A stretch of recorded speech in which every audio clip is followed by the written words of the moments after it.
ኢንስታግራም ከተውፅን ከለኻ ሐቀኛ ሽምካ ክትጥቀም ስለዘይትግደድ ሰባት ዘይናቶም አስማት እንዳተጠቀሙ ኢንስታግራም ብምኽፋት ንኻልኦት ንምጽራፍ ዘይሕጋዊ ስእልታት ምዝርጋሕ ኣብ ዝኸፍአ ደረጃ ድማ ግብረ ሽበራውያን ብኢንስታግራም ሕቡእ ሃሽታግ ብምጥቃም አባላት ከዓስቡ ጀመሩ።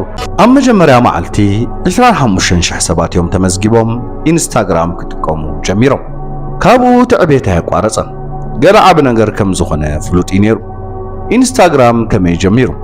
ዛንታ ኢንስታግራም ብማርክ ዙከርበርግ ጀሚሩ ብኡውን ዝውዳእ ፌስቡክ ኣጸቢቑ ከይተፈልጠ ከሎ ኣብ ውሕዳት ኮሌጃት ዝርከቡ ተምሃሮ ጥራይ ይጥቀሙሉ ነበሩ። ኣብዚ ግዜ እዚ ማርክ ንኬቨን ሲስትሮም ዝበሃል ናይ ፎቶ ሼር ናይ ምግባር ክፋል ኣብ ገጻት ፌስቡክ ክሰርሓተቶ። በዚ ሕቶ ናይ ማርክ ንኬቨን ክብሪ እኳ እንተተሰምዖ ክሰርሓሉ ግን ፈቃደኛ ኣይነበረን። ምክንያቱ ሓደ እሙን ኣመኻሪኡ ፌስቡክ ከም ዘመና ምጽኦ ፋሽን እምበር ቀጻሊ ከም ዘይኮነ ስለዘመኸሮ እዩ። ስለዚ ኬቨን ናብ ጥልያን ብምኻድ ፎቶግራፊ ከጽንዕ ጀመረ። እዚ ኣብ ዳሕራይ ህይወቱ ዓብ መሰረት ከም ዝኸውን ድማ ይፈልጥን ነበረ። ካብ ጥልያን ምስ መጸ ምስ ኦድዮ ትበሃል ድሓር ናብ ትዊተር ዝማዕበለት ትካል ስራሕ ይጅምር። ኣብ ኦድዮ ኣብ ዝነበረሉ ግዜ ኬቨን ምስ ጃክ ዶርሰይ ይላለ እታ ትካል ናብ ዝለዓለ ደረጃ ከም ትበጽሕ ይነግሮ እኳ እንተኾነ ነዚ ከይሰምዐ ካብታ ትካል እውን ይሰናበት። ስለዚ ንኬቨን ከይተረድኦ ንፌስቡክን ትዊተርን ኣብ ዝጅምራሉ ዝነበራ ግዜ ምስአን ተሓዊሱ ክህብትም ዝኽእለሉ ክልተ ዕድላት ከሲሩ ማለት እዩ። ሞባይል ኣፕሊኬሽን ንኽሰርሕ ዘኽእሎ ክእለት ከጥሪ ክመሃር ዳኣ ጀመረ። ኣብ ዓመት ዘይኣክል ግዜ ቦርቦን ዝበሃል ናይ ሞባይል ኣፕሊኬሽን ብምፍራይ ናብ ዕዳጋ ኣውረደ። ቦርቦን ዝብል ሽም ካብቲ ዝፈትዎ ዊስኪ ኣውፂላ። እቲ ኣፕሊኬሽን ምስ መስተ ዘተሓሓዝ ነገር ኣይነበሮ። እቲ ኣፕሊኬሽን ሰባት ኣበይ ኣለዉ ናበይ መንገዲ ክኸዱ ይሓስብለዉ ብስእሊ ገይሮም ምስ መሓዝቶምን መቕርቦምን ሼር ዝገብርሉ መንገዲ ዝፈጥር ነበረ። ዝበዝሕ ስእልታት ብዘካፍሉ ወይ ሼር እንተኢሎም ድማ ብልጫ ይወሃቡ። ሕልኽልኽ ዝበለ ኣሰራርሓ ዘለዎ ኣፕሊኬሽን ነይሩ። ዘይሕሰብ ሓመዳውን ቀይሕን ዲዛይን ዝነበረ ኣፕሊኬሽን። መቸም እዚ ኩሉ ሓደ መዓልቲ ኬቨን ናብ ድግስ ይኸይድ። ኣብኡ ድማ ንሓደ ኣውፈራይ $50,000 ናብቲ ኣፕሊኬሽን ኣብ ምምዕባል ንኸውፍር የእምኖ። ብዛዕባ ዝወፍሪ ወረዝ ሰምዐት ካልእ ትካል ድማ $250,000 ንኸተውፍር ትውስን። እቲ ቀዳማይ ኣውፈራይ ነዚ ምስ ሰምዐ ንወፍሩ ናይ $250,000 ይውስኾ። ሃንደበት ድማ ናይ ኬቨን ሓዳሽ ትካል ብወፍሪ ወናኒት ፍርቂ $1,000,000 ተኸውን። ዘገርማ ወፋፍራ ገንዘብ እዩ። እዚ ግን ኣብ ሲሊኮን ቫልዩ ኣውፈርቲ ድማ ናብ ብዙሓት ናይ ቴክኖሎጂ ትካል ይወፍሩ እሞ ሓደ ወይ ክልተ ካብአን ተተዓዊተን ብሚልዮናት ዶላራት መኽሰብ ከእትዉ ዝኽእሉሉ ቦታ እዩ። ኬቨን እኹል መበገሲ ገንዘብ ረኺብሎ። ኣብ ስራሕ ዝሕግዞ መሻርክቲ እውን ክደሊ ጀመረ። ንሓደ ካብቶም ቀዳሞት ተጠቀምቲ ቦርቦን ኣብ ስታንፎርድ እንዳተማሃረ ዝፈልጦ ዝነበረ ማይክ ክሬገሪ ቆጸረ። ሽሕኳ ገንዘብን መሻርክትን ተረኸበ። ቦርቦን ግን ካብ 100 ንላዕሊ ተጠቀምቲ ክትረክብ ኣይከኣለትን። ናብ ዓማዊል ቦርቦን ተመሊሱን ካብ ቦርቦን እንታይ ደስ ይብሎም ሕቶታት ኣቕረበሎም። መብዛሕትኦም ዓማዊል ነቲ ናይ ስእሊ ወይ ፎቶ ናይ ምክፋል ወይ ሼር ናይ ምግባር ክፋል ናይቲ ኣፕሊኬሽን ከም ዝፈትውዎ ገለጹ። ኬቨን ክምልሳ ዝፈተነ ሕቶ ንዓማዊል እንታይ ዓይነት ሽግር ኢና ንፈትሓሎም ዝብል ነይሩ። ካብ መልስታት ዓማዊል ዝተረድኦ ነገር ድማ ካልኦት ናይ ፎቶ ኣፕሊኬሽናት ዋላ እኳ እንተለዋ ብሉፅ ስእልታት ንብዙሓት ሰባት ዘካፍላሉ መንገዲ ከምዘየለ እዩ። ንመሻርክቱ ማይክ እውን ናይ ቦርቦን ዘየድሊ ኩሉ ክፋላት ብምእላይ ኣብ ስእሊ ጥራይ ክግደሱ ከም ዘለዎም ነገሮም። መሳርሕቱ ነቲ ለውጢ ተቐቢሉ ሽዑን ሽዑ ስራሕ ጀመረ። ነቲ ኣፕሊኬሽን ካብ ኢንስታንትን ቴሌግራምን ብምውሳብ ኢንስታግራም ኢሎም ስማ ቀየሩላ። ኣብ መሓይሾም ምስ ሰርሕዋ ድማ ኬቨን ንኣፍቃሪቱ ኣርኣያ። ኣፍቃሪቱ ንሳ ከም ካልኦት መሓዝቶም ጽቡቕ ስእሊ ኣልዒላ ስለ ዘይትኽእል ክትጥቀመላ ከም ዘይትኽእል ሓበረቶ። ኬቨን ካልኦት ሰባት ስእሊ ክጽብቐሎም ፊልተር ከም ዝጥቀሙ ኣረዳኣ። ኣፍቃሪቱ ድማ ኣብቲ ኣፕሊኬሽን ፊልተር ክውስኸላ ርእይቶ ሃበቶ። ነቲ ዝነበረ ናይ ስእልታትካ ብቐሊሉ ኣርቲዕካ ምስ ሰባት ናይ ምክፋል ሽግር ክፈትሖ ኸኣለ። እታ ናይ ፎቶግራፍ ትምህርቱ ኣብዚ ጠቐሞ። ፊልተርስ ብምሕዋስ ድማ ሰባት ባዕሎም ብዘቐለለ መንገዲ ስእልታቶም ብኽኢላ ዝተሰኣለ ከምስልዎ ዝኽእሉሉ መንገዲ ፈጠረ። ናይ ማይክ ናይ 8 ሰሙን ብሃታሃታ ኩሉ ምትዕራያት ብምግባር ንኢንስታግራም ኣብ ጥቅምቲ 6 2010 ናብ ህዝቢ ኣቕረብዋ። ብድሕሪ ዘጋጠመ ኬቨን ዋላ እኳ ኣብ ሕልሙ ዘይሓለሞ ነበረ።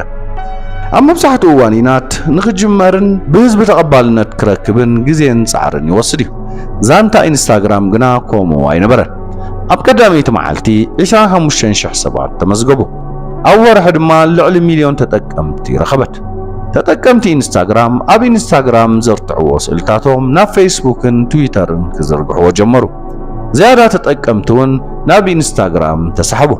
ምስ ምውፃእ ኣይፎን 4 ዝተመሓየሸ ካሜራ ሒዛ ስለ ዝመፀት ንስእልታቶም ንምዝርጋሕ ድማ ንኢንስታግራም ክጥቀሙ ጀመሩ። ከም ሳልሳይ እውን ብዙሓት ሰዓብቲ ዘለዎም ኣክተራትን ሰኣልትን ናብ ኢንስታግራም ብምዕዳም ዝና ኢንስታግራም ላዕሊ ተወንጨፈ። እዚ ግን ኢንስታግራም ክትፀሮ ኣይከኣለትን። ካብ ብዝሒ ተጠቀምቲ ዝኣክል ኢንስታግራም ክራሽ ክገብር ወይ ካብ ስራሕ ወፃኢ ክኸውን ጀመረ። ኬቨን ዝፀገም ክደጋገም ዝጀመረ ኣጨነቆ። ሰብ ዝና ከም በዓል ጃስቲን ቤበር ናብ ኢንስታግራም ክውሕዙ ምስ ጀመሩን ደገፍቶም ከዓ ብብዝሒ ናብ ኢንስታግራም ወሓዙ። ኢንስታግራም ድማ ኬቨንን ማይክን ሓዊስካ ገና 4 ሰራሕተኛታት ከለዎም ተጠቀምቶም 2 ሚልዮን በጽሑ። ብዙሕ ተጠቀምቲ ሕጂ እውን ካብ ቁፅፅሮም ወፃኢ ክኸውን ጀመረ። ኣብ ገጻት ኢንስታግራም ናይ ጎነፅን ሕማቕ ትሕዝቶ ዘለዎም ስእልታትን ክወርድ ከለውን ክረኽብዎን ከውርድዎን ኣይከኣሉን። ኣብ 2012 ቁፅሪ ሰራሕተኛታት ናብ 13 ወሰኽዎ። እዚ ቁፅሪ እውን ምስ ዝናን ተፈታውነትን ኢንስታግራም ኣዝዩ ውሕድ ነይሩ። ውልቃዊ ህይወት ናይ ኬቨን ክቕየር ጀመረ። ኣብ ሓደ ድግስ ድማ ሓንቲ ዘይፈልጣ ጓል ብዛዕባ ድሕነት ናይ ኢንስታግራም ታሕቲ ዕድመ ተጠቀምቲ ከተዕልሎ ጀመረት። ናይ ኢንስታግራም ገጻ ከፊታ እውን ሚልዮናት ሰዓብቲ ከም ዘለዋ ኣርኣያቶ። ድሒሩን እታ ጓል ድምፃዊት ኣርያና ግራንደ ምዃና ፈለጠ። እዞም ኣብ ዝተፈላለዩ ድግሳት ዝረኽቦ ውርያት ሰባት ንኢንስታግራም ከመይ ገይሮም ገንዘብ ክእትውሉ ይኽእሉ ክሓትዎ ጀመሩ።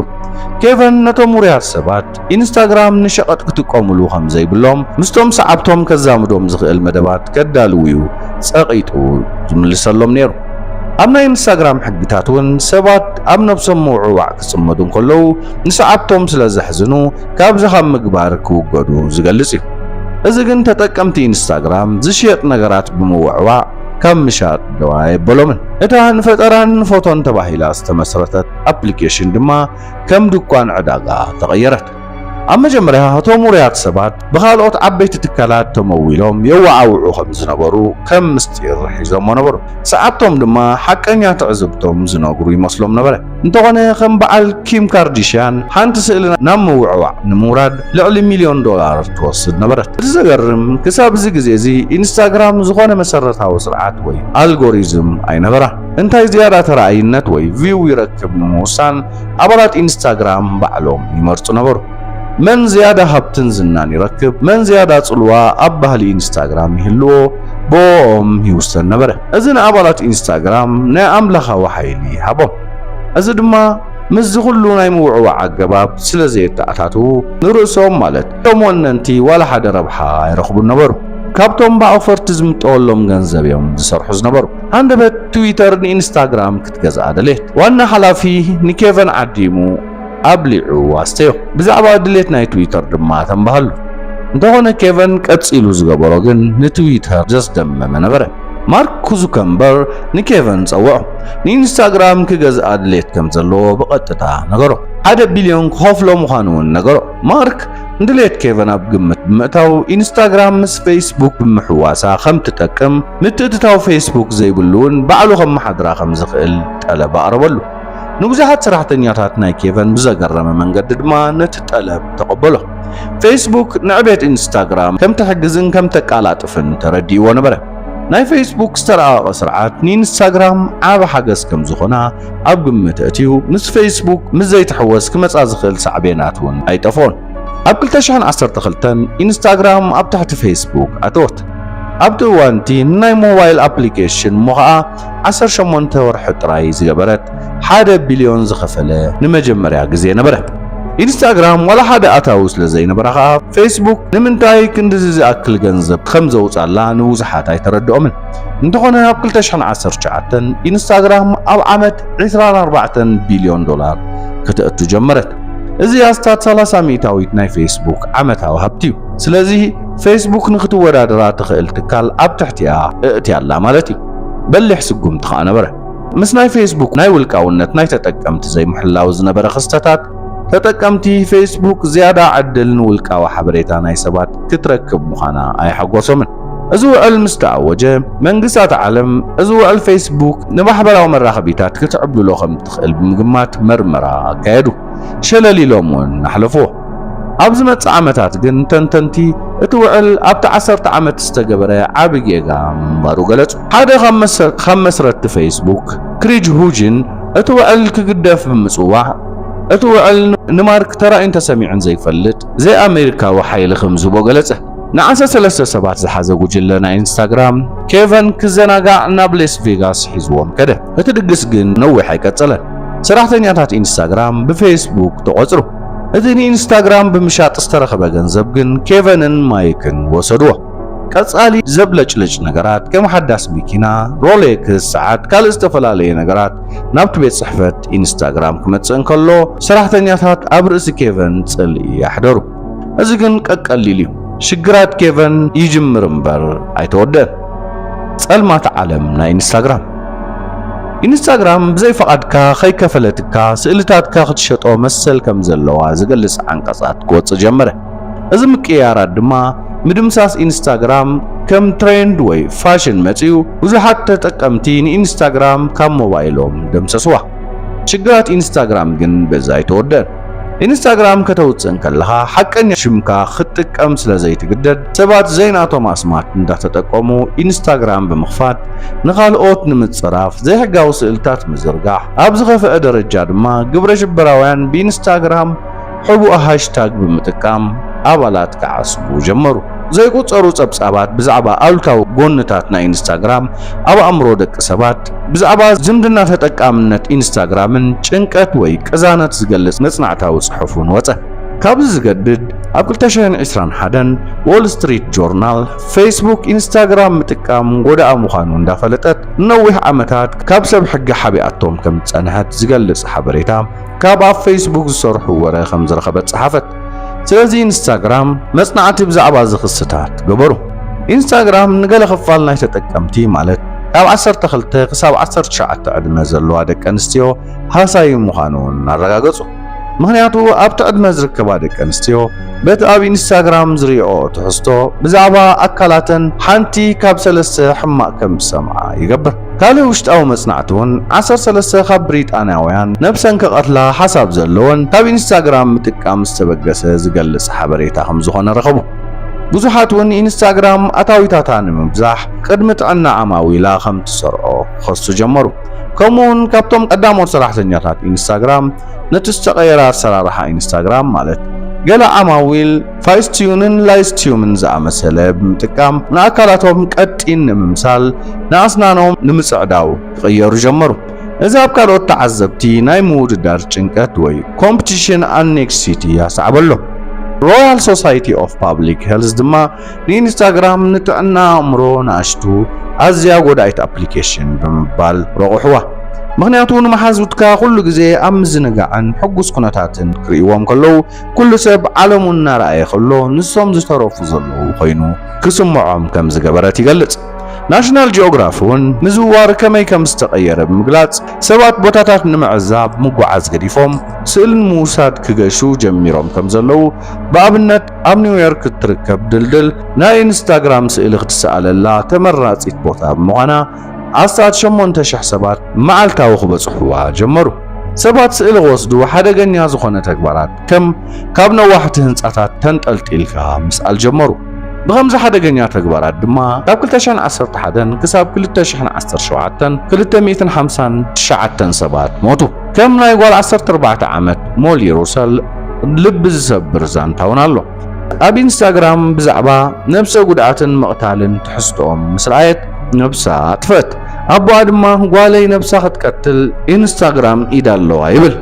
ክንርስዖ ዘይብልና ነገር ኢንስታግራም ነፃ ኣፕሊኬሽን እያ። ተጠቀመላ ኢሉ ዝግድደካ ኣካል እውን የለን። ዓማዊል ንመን ይከታተሉን እንታይ የውርዱን ኣብ ውልቃዊ ድሌቶም ዝተመርኮሰ እዩ። ኢንስታግራም ነዚ ንምቅላስ ቁፅሪ ናይ ላይክ ከም ዘይርአ ክትገብሮ ፈቲና ነይራ። ኣብ 2018 ግን ኬቨን እውን ብለውጥታት ኢንስታግራም ኣማረረ። ክቕበሎ ድማ ኣይከኣለን። ፌስቡክ أنصار إنستغرام وقع حد ኣብ መጀመርያ ዝበዝሑ ተጠቀምቲ ኢንስታግራም ፌስቡክ ንኢንስታግራም ከም ዝገዛእታ ይፈልጡ ነበሩ። ብጀካ ንኣሽቱ ምትዕርራያት እውን ኣብ ኢንስታግራም ለውጢ ኣይነበረን። ኬቨን የመሓድራ ነበረ። ማርክ እውን ኬቨን ንወነንቲ ዋትስኣፕ ከእምነሉ ማለት ፌስቡክ ንዋትስኣፕ ክትገዝኣ ደልያ ስለዝነበረት ሓቲትዎ እውን ነበረ።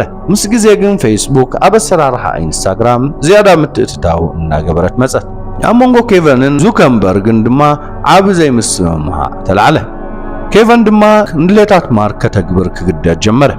መዝነቱ ስማዊ እምበር ሓይሊ ከም ዘይብሉ ክስወጦ ጀመረ። ንዚ ኩሉ ኢንስታግራም ንዓበየት ከደት።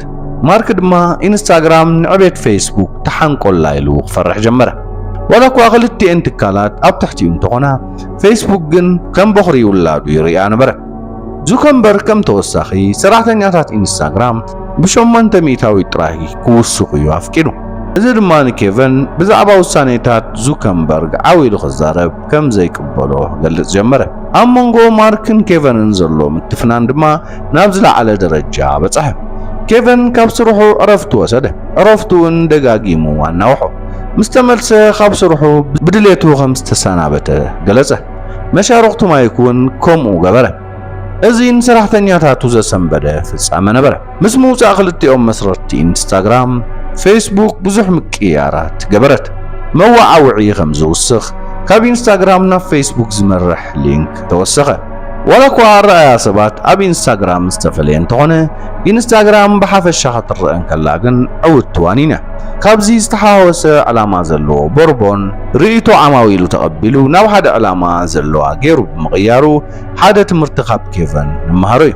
ኣብዚ ሕጂ እዋን እቲ መስራቲ ኢንስታግራም ዝኾነ ኬቨን ንርእሱ ኢንስታግራም ኣይጥቀምን እዩ። ክቡራት ተኸታተልቲ ቡፌሪ ንሎሚ ሒዘልኩም ቀሪበ ዝነበርኩ ፈቲኹሞ ሓበሬታ ረኺብኩምሉ ክትኮኑ ተስፋ እናገበርኩ እንተፈቲኹሞ ላይክ ግበርዎ፣ ሼር ምግባር ድማ ናብ ካልእ ኣካፍልዎ እናበልኩ ጽባሕ ብኻልእ ትሕዝቶ ክሳብ ንራኸብ ኣብ ዘለኹሞ ሰላምን ቅሳነትን ሰናይን እናተመነኹ ክሰናበተኩም ቻው።